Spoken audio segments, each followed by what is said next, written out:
உலக நாடுகளுக்கும் இடைவிடாது சுற்றுப்பயணம் செல்லும் பிரதமர் மோடி தமிழ்நாடு வந்தது பெரிய விஷயம் இல்லை என வைகோ தெரிவித்துள்ளார். சென்னை விமான நிலையத்தில் செய்தியாளர்களிடம் பேசிய மதிமுக பொதுச் செயலாளர் வைகோ, ஆகஸ்ட் 9ஆம் தேதி தூத்துக்குடியில் ஸ்டெர்லைட் எதிர்ப்பு கூட்டம் நடைபெறும் என்றும், மக்கள் வாழ்வாதார பிரச்சினைகளை நினைவுபடுத்த 8 இடங்களில் உரையாற்ற இருப்பதாகவும் தெரிவித்தார். மேலும் மருத்துவமனையில் இருந்தபடியே பணிகளை செய்த முதலமைச்சர் ஸ்டாலினுக்கு அவர் பாராட்டு தெரிவித்தார். இந்தியாவில் எல்லா இடங்களுக்கும் தான் போறாரு.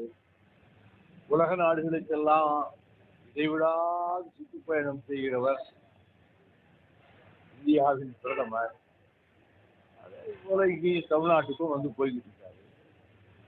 ஒன்றும் பெரிய முக்கியத்துவம் இல்லையே. சாதாரண திரும்ப அங்கே இருந்துகிட்டே மருத்துவமனையில் இருந்துகிட்டு முதலமைச்சர் பணிகள் தானே அவர் செய்து கொண்டிருந்தாரு. முதலமைச்சர் ஓய்வு எடுக்கலையே. மருத்துவமனையில் இருந்து கொண்டே வழக்கம் போல வெளியில என்ன பணிகளை செய்வாரோ அந்த பணிகளைத்தான் அப்பல்லோ மருத்துவமனையில் அறையில் இருந்தவாறே செய்து கொண்டிருந்தார். அதனால அவர் ஓய்வு எடுக்கலையே. அதனால அவர் டிஸ்சார்ஜ் ஆயிட்டாரு. தொடர்ந்து அவருடைய பணிகளை செய்துக்கிட்டே இருக்காரு.